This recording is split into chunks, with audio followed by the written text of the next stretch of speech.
샬롬, 반갑습니다. 우리 옆 사람에게 이렇게 인사했으면 좋겠습니다.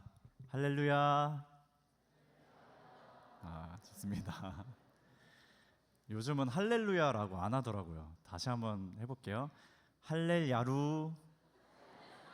네, 네, 할렐야루. 네, 감사합니다. 네, 요즘 기름값이 장난이 아닙니다. 서로 이제 전쟁을 하다 보니까 이제 국제 유가가 올라서 지금 이제 휘발유나 경유 다 2,000원대에 육박하는 것을 볼 수가 있어요. 차를 가지고 출퇴근하는 청년들은 이 기름값이 체감이 될 겁니다. 50리터 기준으로 했을 때 예전에는 한 7만 원 정도이면 만땅 가득 채울 수 있는데 지금 가득 채우려면 한 10만 원 정도 듭니다. 차가 없는 청년들도 그걸 좀 체감할 수 있는데 비행기 유류 할증료가 거의 두세 배까지 오르는 이런 모습이 보이죠. 보니까 국내선은 한 4배 정도, 국제선은 2배 정도 올랐다고. 그리고 오늘 교육자실에 신문이 하나 있었는데 뉴욕 왕복 그 할증료가 117만 원인가 그렇다 하더라고요. 그만큼 지금 기름값이 많이 올랐고 우리가 그것이 많이 체감이 됩니다. 다들 알다시피 이 기름값이 오른 거는 미국과 이란의 전쟁으로 기름값이 오르게 된 거죠. 만약 그런데 석유가 온 나라에서 풍족하게 나왔다면 기름값이 이렇게 폭등할까요? 그렇지 않죠. 석유는 특정 나라에만 나오기 때문에 우리가 이런 상황에서 정말 폭등하는 것을 많이 경험하게 됩니다. 이렇게 우리는 제한된 자원 속에서 어떻게든 손실을 줄이려고 하고 그 가운데 이득을 얻으려고 합니다. 왜냐하면 주유소도 10원이라도 더 싼 곳을 찾아가는 모습이 있죠. 제한된 자원 속에서 살아가는 우리는 어떤 게임을 하냐면 제로섬 게임을 합니다. 이 제로섬 게임이라 함은 이득과 손실의 총합이 항상 제로가 되는 게임을 말해요. 한쪽이 이득을 얻으면 한쪽은 손실을 얻게 되어서 양쪽을 더했을 때 0이 되는, 제로가 되는 게임을 말합니다. 제가 선교 바자회 때 산 물건이 2가지 있는데 하나는 이제 그 배낭을 샀어요. 배낭.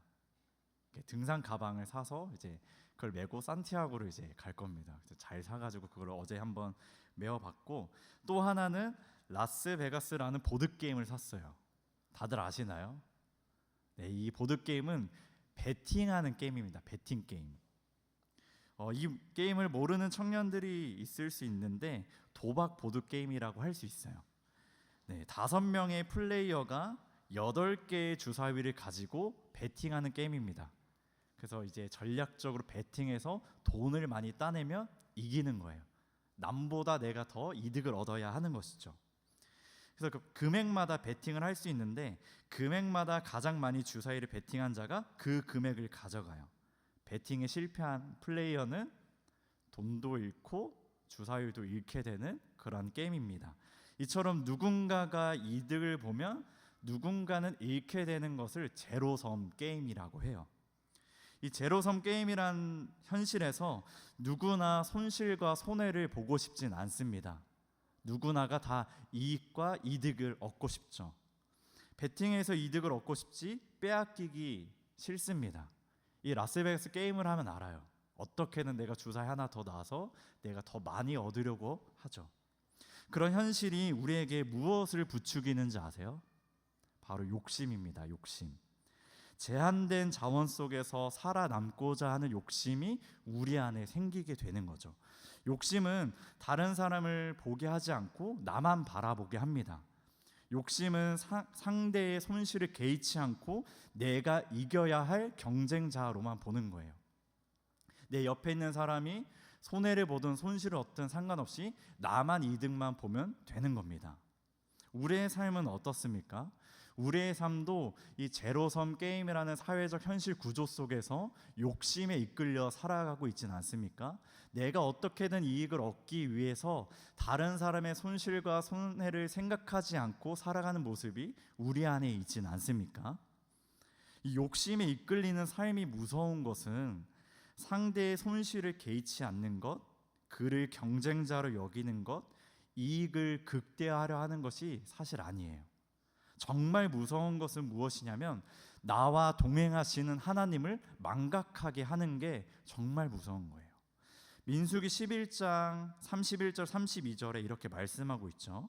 제가 한번 읽어드리면 바람이 여호와에게서 나와 바다에서부터 메추라기를 몰아 진영 곁 이쪽 저쪽 곧 진영 사방으로 각기 하루길 되는 지면이 2규빗쯤에 내리게 한지라. 32절에 백성이 일어나 그날 종일 종야와 그 이튿날 종일토록 메추라기를 모으니 적게 모은 자도 10호멜이라. 그들이 자기들을 위하여 진영 사면에 펴 두었더라. 말씀을 보면 하나님께서 이스라엘 백성들을 위해서 메추라기를 보내십니다. 메추라기는 참새 같은 작은 새를 말해요. 왜 메추라기를 그들에게 내리셨을까요? 그들에게 은혜를 베풀어 주신 사건을 기록하고 있는 것일까요? 민수기 11장 4절을 보면 그들 중에 섞여 사는 다른 인종들이 탐욕을 품음에 이스라엘 자손도 다시 울며 이르되 누가 우리에게 고기를 주어 먹게 하랴. 자, 이스라엘 백성들이 출애굽했을 때 이스라엘 백성만 나온 것이 아니라 애굽에 살고 있었던 비이스라엘인도 같이 나왔어요. 그 애굽에서 나온 비이스라엘 민족이 탐욕을 품었더니 이스라엘도 욕심을 품게 됩니다. 욕심이 전이가 된 것이죠. 만약 비이스라엘 민족이 탐욕을 품지 않았다면 이스라엘 백성이 탐욕을 품지 않았을까요? 비이스라엘이 먼저 탐욕을 품었으니까 그들의 책임이 더 큰 것일까요? 이 본문은 누구의 책임이 크냐를 따지는 것이 아닙니다. 비이스라엘인이 먼저 탐욕을 품었으니까 그들의 잘못이야, 그 잘못을 따지는 것이 아니에요. 하나님의 관심은 다른 민족이 아니라 지금 이스라엘 민족에게 있습니다. 다른 민족은 몰라도 이스라엘 백성은 그러면 안 됐어요. 다른 민족을 탐욕을 품을지라도 이스라엘 백성, 하나님께 선택된 민족은 욕심을 품어서는 안 됐습니다. 오히려 섞여 사는 인종이 탐욕을 품으면 그들에게 쓴소리를 해야 할 그들이었죠. 하지만 이스라엘 민족은 욕심을 품습니다. 누가 우리를 위해 고기를 먹게 하랴, 이런 말을 하죠. 그들은 이제 애굽의 시절을 막 떠올려요. 우리가 애굽에 있을 때에 생선, 오이, 참외, 부추, 파, 마늘 등 다양하고 맛있는 음식들을 먹었는데 지금 우리에게 있는 것은 만나밖에 없구나. 누가 우리에게 고기를 주어 먹게 해줄 수 있을까라고 말을 하고 있습니다. 이 말의 의도가 무엇인가요? 하나님께서는 이스라엘 백성들이 날마다 먹을 수 있게 만나를 내려주시고 있었어요. 근데 그들은 이런 의도를 갖고 있는 거죠. 하나님은 우리에게 만나밖에 줄 수 없는 분이세요? 우리에게 고기를 주실 수 있나요? 하나님, 그거 가능하세요? 이렇게 지금 말하고 있는 거예요. 그들은 하나님과 동행을 했습니다. 하나님과 동행하며 수많은 경험들을 했습니다. 그럼에도 불구하고 지금 욕심에 사로잡혀서 하나님을 시험하고 있는, 하나님을 대적하고 있는 모습을 보여주고 있는 거죠. 시편 78편 18절 19절에 이렇게 말씀합니다. 그들이 그들의 탐욕대로 음식을 구하여 그들의 심중에 하나님을 시험하였으며 그뿐 아니라 하나님을 대적하여 말하기를 하나님이 광야에서 식탁을 베푸실 수 있으랴라고 하나님을 신뢰하지 못하고 대적하고 하나님을 시험하는 이런 모습을 보이게 되죠. 욕심이 이렇게 우리 안에 깃들면 나와 동행하신 하나님을 망각하게 합니다. 나와 동행하시는 하나님이 어떠한 분이신지를 깨닫지 못하게 해요. 아담도 그 안에 욕심이 깃들어 버리니까 에덴 동산에서 함께 거닐었던 하나님을 잊어버리죠.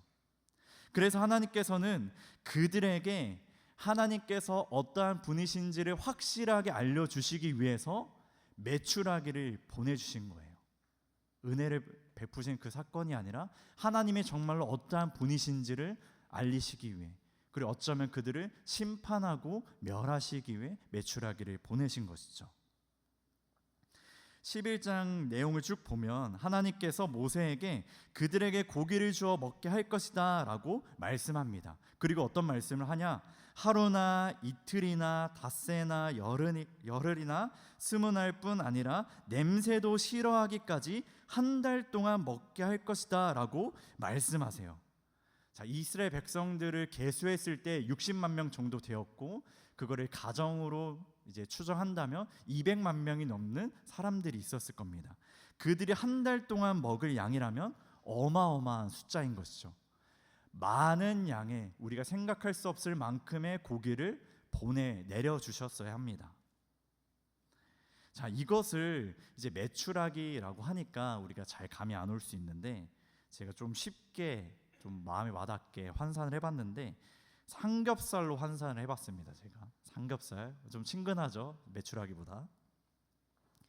자, 삼겹살로 환산해 보면 성인 남성이 부족함 없이 먹는 양을 일단 200g으로 잡겠습니다. 뭐 더 많이 먹는 청년들도 있겠지만 200g으로만 할게요. 네. 성경제 알겠죠? 네. 자, 일단 200g으로 하면 매일 한 끼씩 장정 60만 명이 한 달 동안 먹으려면 얼마나 될까요? 3,600톤입니다. 한 달 동안 먹는 양이 3,600톤이 돼요. 자, 이것을 다시 1인당 연간 삼겹살 소비량을 이제 9kg로 가정하면 3,600톤이면 1인이 40만 년 동안 먹을 수 있는 양이에요. 그만한 양을 이스라엘 백성에게 보내주겠다는 거예요. 상상할 수 없는 그 수치, 그 양을 보내주신다는 거예요. 하나님께서 한 달 동안 이스라엘 백성들이 질리도록 먹을 수 있는 양을 내려주신다는 것은 이렇게 인간적인 계산과 방법으로는 불가능한 일이에요. 그 많은 양을 한 번에 우리가 구할 수 없죠. 하나님만이 하실 수 있는 일입니다. 이 일을 통해서 하나님께서는 이스라엘 백성에게 자신이 어떠한 분인지를 확실하게 알려주시는 거죠.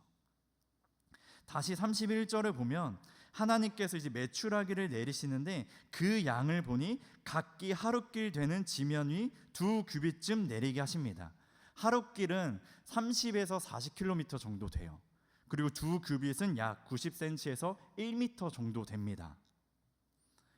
자, 이것도 잘 감이 안 오죠? 일단 면적으로 한번 계산하면 하룻길을 반경으로 보고 계산하면 2,826km 제곱의 메추라기가 내리는 거예요. 1m 높이로. 자, 이 면적이 얼마나 되냐면 제주도 면적의 1.5배가 됩니다. 그러니까 제주도 온 지역에 1m 정도의 양이 이제 쌓이게 되는 거예요. 자, 인간적으로도 감히 상상할 수 없는 일이죠. 엄청난 기적이 일어나는 겁니다. 하지만 이 메추라기를 보았을 때 이 이스라엘 백성들이 그것을 베푸신 하나님을 바라봤을까요? 그렇지 않습니다. 그들이 보여준 것은 자신과 동행하신 하나님, 자신의 삶을 채우시고 공급하시는 하나님을 본 것이 아니라 그들은 여전히 욕심에 갇혀 있고 광야에서 동행하신 하나님을 기억하지 못하고 바라보지 못합니다. 32절에 나와 있죠. 그들은 하루 종일 메추라기를 모읍니다. 막 사방에 메추라기 고기가 막 널려 있으니까 막 모으는 거예요. 이틀이 되도록 종일토록 메추라기를 막 모읍니다. 적게 모은 자가 10호멜이라고 합니다. 자, 10호멜이면 몇 리터 정도 되냐? 약 2,200에서 2,300리터 정도 된다고 합니다. 이것도 이제 감이 잘 안 오죠. 자, 삼겹살로 계산하면 이제 1인분에 200g 기준으로 하면 이 2,020리터에 들어가는 양은 11,000인분입니다. 이들은 적게 모은 자가 이틀 동안 삼겹살을 11,000인분을 모은 거예요.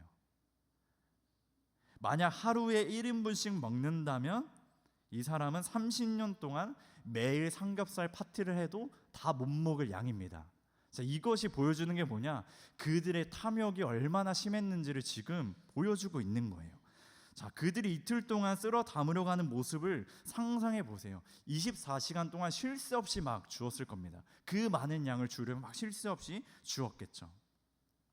최소 수만 번 이상 허리를 굽히고 펴야 했을 겁니다.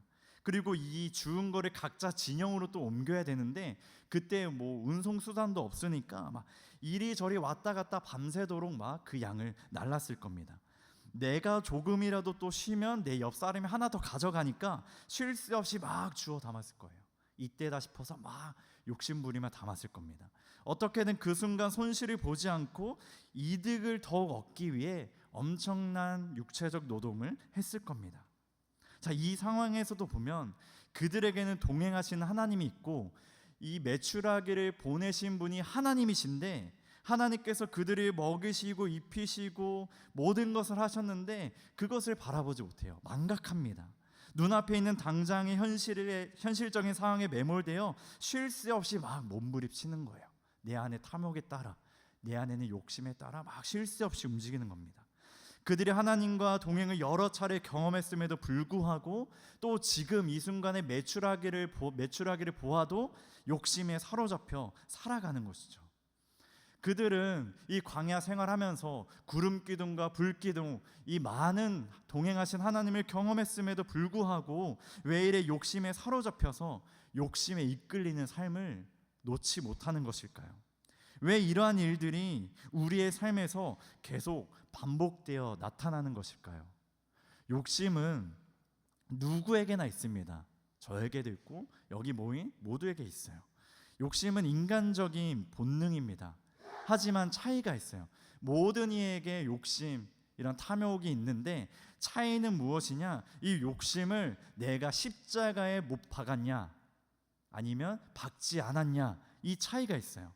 우리 갈라디아서 5장 24절을 한번 같이 찾아보겠습니다. 각자 가지고 있는 어플이나 성경책을 보며 우리 갈라디아서 5장 24절을 함께 읽어봅시다. 시작. 그리스도 예수의 사람들은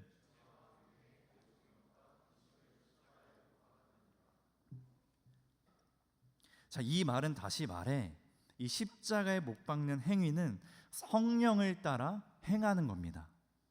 자, 우리는 동행하신 하나님을 경험하는 수준이 아니라 의지적인 실행이 있어야 돼요.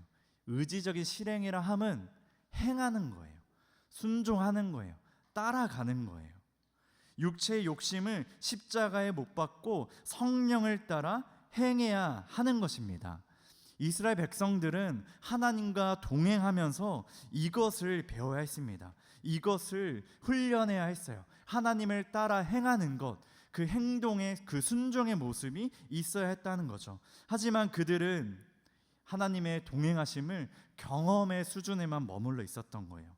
믿음의 행동이 그들에게 부족했던 것이죠. 우리도 마찬가지 아닙니까? 하나님과 동행하며 세상과 타협하지 않고 육체의 욕심을 십자가에 못 박고 성령을 따라 살아가는 것을 훈련해야 합니다. 단순히 감정적인 그 경험에 머무르는 것이 아니라 우리의 삶 속에서 의지적인 실행, 그 순종이 있어야 하는 것이죠. 우리의 신앙이 계속 지속적으로 감정적이고 단순한 경험의 수준이라면 욕심에 이끌리게 되고 나와 동행하신 하나님을 망각하게 되는 겁니다. 어떻게 해서든 남들보다 이득을 봐야 하고 손실을 줄여야 하는 거죠. 이러한 삶을 살아가는 겁니다. 제로섬 게임의 승자가 되려고 하는 삶을 놓지 못하는 거죠. 하나님께서 원하시는 삶은 그러한 삶이 아닙니다.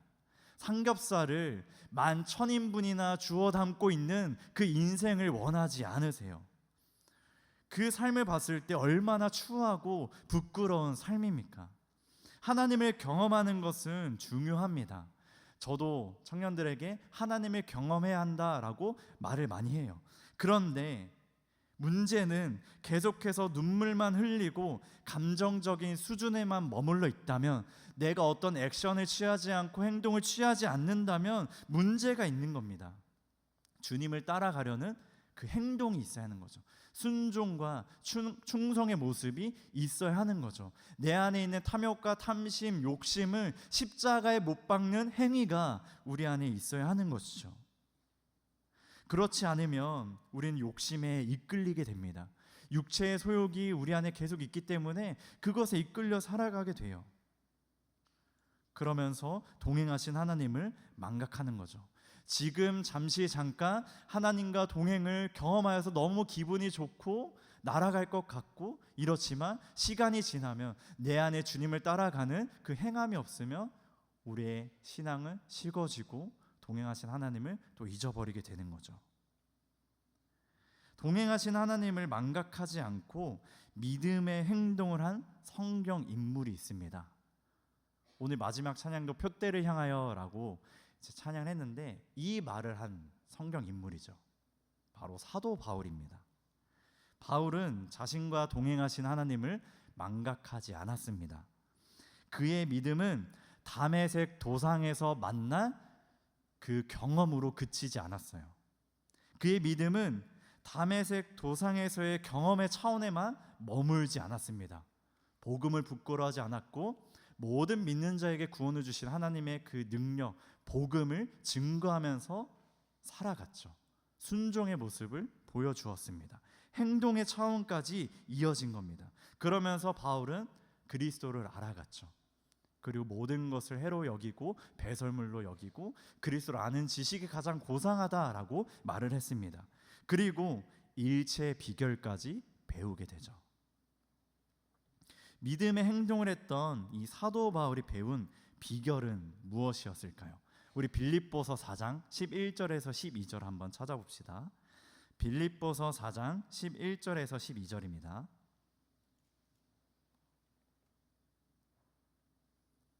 함께 있습니다. 시작. 내가 궁핍함으로 말하는 것이 아니니라. 어떠한 형편에든지 나는 자족하기를 배웠노니 나는 비천에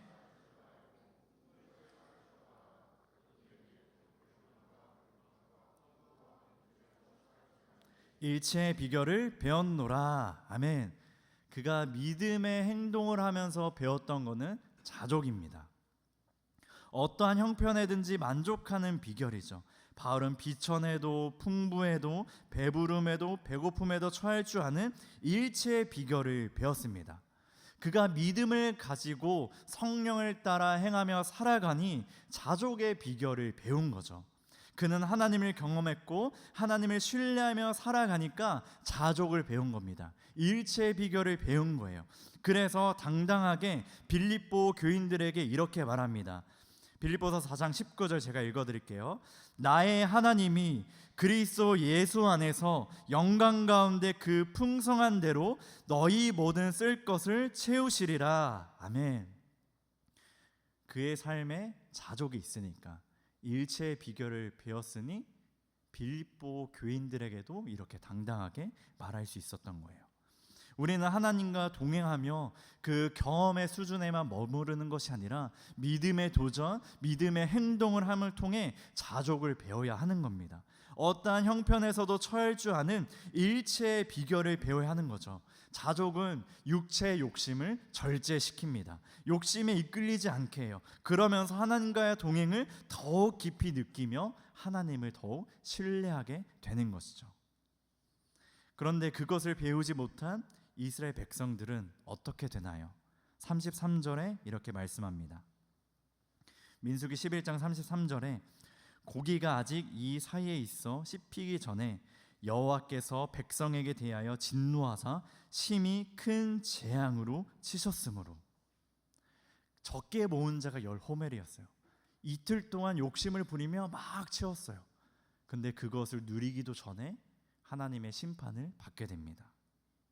그들은 욕심 때문에 사망에 이르게 되죠. 야고보서 1장 15절에 이렇게 말씀합니다. 욕심이 잉태한 즉 죄를 낳고 죄가 장성한 즉 사망을 낳느니라. 이 말씀이 이스라엘 백성에게 그대로 이루어진 거죠. 우리 안에 욕심을 절제하고 있습니까? 세상을 살아가면서 나에게 있는 이 탐욕을 잘 절제하고 있습니까? 욕심이 내 안에 잉태하여 어떻게든 이득을 봐야 하고 누군가의 것을 가져야만 만족하는 우리이진 않습니까? 내가 가진 것에 만족하지 않고 제한된 자원 속에서 어떻게든 생존하려고 하는 우리입니다. 그 가운데 동행하신 하나님을 망각하고 죄를 낳아 죄가 장성한 즉 사망에 이르는 삶을 살아가고 있는 것이죠. 죽은 인생, 영적으로 메말라 인생을 살아가고 있는 겁니다. 우리 청년들은 이러한 삶을 살고 싶습니까? 욕심을 부리고 죄가 내 안에 들어오고 죄가 내 안에 가득해져서 영적으로 메마른 인생을 살아가고 싶습니까? 원하면 이상한 거죠. 아무도 원치 않을 겁니다. 자족이 우리에게 있어야 해요. 그 일체의 비결을 우리도 배워야 합니다. 그리고 우리도 배울 수 있습니다. 자족을 배우는 방법이 있는데 나와 동행하시는 하나님을 신뢰하는 거예요. 하나님을 신뢰하며 믿음의 행동, 믿음의 도전을 하는 것이죠. 하나님을 향한 신뢰는 내가 좋을 때만 갖는 것이 아니에요. 내가 안 좋을 때에 신뢰하는 것이야말로 진정한 신뢰입니다. 부족한 가운데 불평과 불만만 하면 욕심만 늘어납니다. 자족을 배울 수가 없죠. 내가 상황은 좋지 않지만 믿음으로 주님을 신뢰하고 그 믿음을 가지고 살아갔을 때 우리는 자족을 배울 수가 있는 거죠. 그리고 자족에는 핵심이 있습니다. 하나님이 나에게 무언가를 주신 것에 초점을 맞추는 것이 아니라 무언가를 주신 하나님께 초점을 두는 거예요. 두 차이를 알겠습니까? 우리는 대개 복을 주신 하나님 그 자체보다 하나님께서 주신 복에 꽂히게 됩니다. 왜냐하면 그것이 나의 눈앞에 보이기 때문이죠. 이스라엘 백성이 그랬을 겁니다. 만나와 메추라기를 보내주신 하나님을 바라보는 것이 아니라 하나님께서 내려주신 만나와 메추라기를 바라보았을 거예요. 그것을 바라보며 살아가니까 하나님 그 자체, 하나님의 하나님 되심을 바라보지 못하니까 경험의 수준에 머물러 욕심에 이끌린 삶을 살아간 것이죠. 우리가 동행하신 하나님께 초점을 둘 때 자족을 배웁니다. 하나님은 변하지 않으시고 전능하시고 신실하십니다. 우리를 채우시고 부족함이 없도록 이끄시는 분이십니다. 이 하나님을 우리 청년들은 믿습니까? 우리가 이것을 깨닫지 못한다면 우리는 계속해서 욕심에 흔들릴 수밖에 없어요. 자족이 없으면 탐욕에 이끌려 죄를 낳고 죄가 장성하여 사망에 이를 뿐입니다. 여기 모인 우리 세움의 청년들은 그렇지 않길 간절히 소망합니다. 우리가 자족하기를 배우면 두 가지가 나의 삶에 따라오게 되어 있어요. 하나는 평안, 다른 하나는 확신입니다. 자족의 핵심은 나와 동행하신 하나님을 바라보는 것이라고 했어요. 그렇게 우리의 시선이 동행하시는 하나님께, 하나님 그분 자체 자신에게 고정되어 있다면 우리의 마음은 평안해집니다. 내가 어렵고 힘든 상황에 있어도 평안할 수 있어요. 나와 동행하신 하나님께 초점을 둔다면. 나의 평안이 어떤 물질적인 것이나 환경에 있지 않기 때문이죠. 우리가 하나님께서 주신 어떤 것에서만 평안을 얻으려고 한다면 그것이 없어졌을 때, 사라졌을 때 불안하고 막 염려가 생기죠. 우리 한번 월급을 생각해 볼까요? 월급날 막 마음이 넉넉해집니다. 그렇죠. 뭐 1일이나 5일이나 10일이나 마음이 막 넉넉해집니다. 막 첫날은 기분이 좋아요. 내 통장에 찍힌 그 월급을 보면. 그러면서 사고 싶은 거 사고 먹고 싶은 거 먹고 놀고 싶은 거 놀면서 막 돈을 이제 쓰게 됩니다. 그러면서 이제 그 월급날이 지나갈수록 나의 통장의 잔액은 이제 조금씩 0을 향해서 가죠. 그럼 우리의 마음이 어떻죠? 막 불안해요. 막 또 달려요. 불안한 그 마음에서 막 불평도 막 나옵니다. 우리가 받은 것에 대해 꽂혀 있으면 이렇게 되는 거예요. 하지만 하나님께 시선을 둔다면 그런 것들에 개의치 않죠. 나에게 하나님이 계시기에, 온 세상의 창조주가 계시기에 불안하지 않는 거예요. 하나님께서 나를 살리시고 먹이시고 입히실 것이기 때문입니다. 그리고 하나님은 하나님이시기 때문이에요. 그래서 평안합니다. 변치 아니하시고 신실하시고 모든 것을 주실 수 있는 분이시기 때문에 우리의 마음은 평안할 수 있는 거죠. 다른 하나는 확신이에요. 이 이 확신은 무엇이냐? 하나님께서 나의 삶을 채우실 것이라는 확신이에요. 저에게도 이 확신이 있어요. 저는 집안이 좋은 것도 아니고 제가 많은 것을 가진 자도 아닙니다. 제가 그렇다고 돈을 잘 버는 사람도 아니에요. 이 설교를 하면서 이제 막 결혼할 때를 생각해 봤어요. 제 인생을 쭉 한번 좀 돌아봤는데, 결혼할 때 가지고 있었던 돈이 얼마 있었을 것 같아요, 제가? 네, 궁금한가요? 네. 저에게 저에게 그때 300만 원밖에 없었어요. 그래도 결혼했습니다. 네, 지금 여기 또 뒤에 아내가 있는데 감사하죠. 그래서 네, 상이 있었는데 결혼을 했어요. 좀 오병이어의 기적과 같은 그런 일이 저에게 일어난 거예요. 지금 집도 제가 세이븐존 뒤에 청구 아파트에서 살거든요. 그리고 나름 방이 3개 있는 아파트에 살고 있습니다. 그래서 상상할 수 없던 일이 저에게도 막 생긴 거예요. 그리고 또 우리 가족이 다 타고 다닐 수 있는 차도 있어요. 돌아보면 제가 어떻게 이렇게 많은 것을 가질 수 있나 싶습니다. 제가 가진 것도 많이 없었는데 제 삶을 쭉 보니까 순간순간마다 채우시고 지금의 자리를 이끄셨더라고요. 저의 삶을 채워주셨습니다. 그리고 또 가정을 생각해 보면 저는 또 아들 부자예요. 샘물이도 있고 세임이도 있어요. 그리고 또 하나 6주 전에 셋째가 생겼습니다. 네, 네, 감사합니다. 이 보니까 하나님께서 저희의 가정을 채우시더라고요. 우리가 자족하는 것, 하나님을 향한 신뢰가 있으면 우리 나의 삶을 채우시는 하나님을 이렇게 경험할 수 있고 그 은혜를 누릴 수 있고 염려하지 않을 수 있고 평안한 가운데 살아갈 수 있는 겁니다. 그 확신이 우리 청년들에게도 있었으면 좋겠습니다.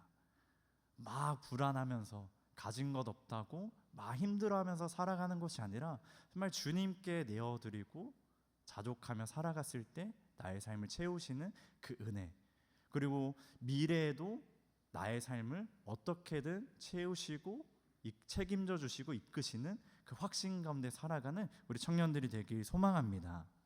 그렇다고 오해하지 말아야 할 것은 확신만 하고 게으르고 나태하게 살면은 안 돼요. 믿음의 도전이 있어야 되고 믿음의 행동이 있어야 하는 것이죠. 살아가야 하는 책임이 우리에게 있는 겁니다.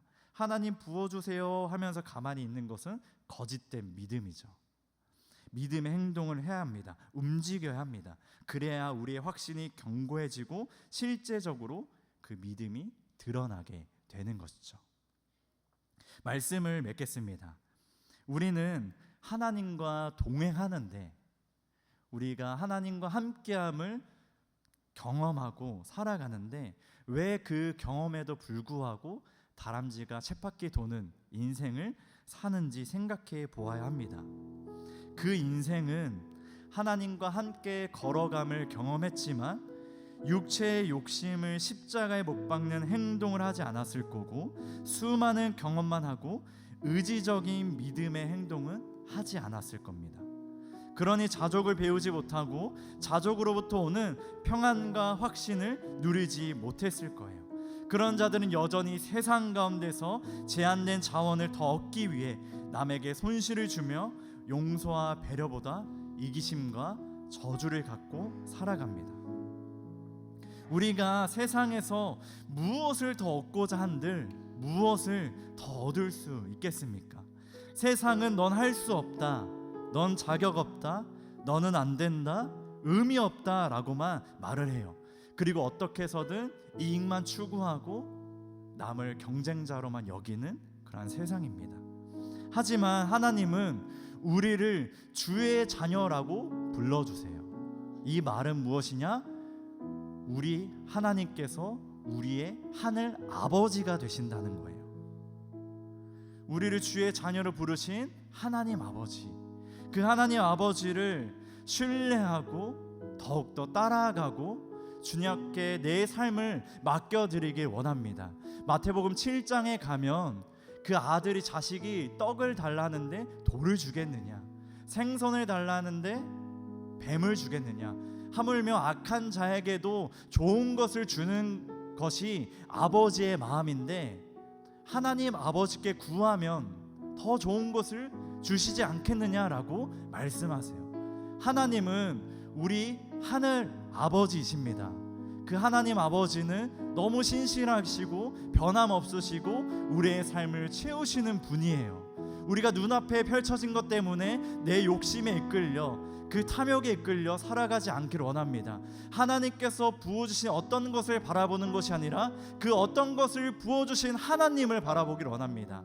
나와 동행하신 하나님, 그분을 바라보길 간절히 소망합니다.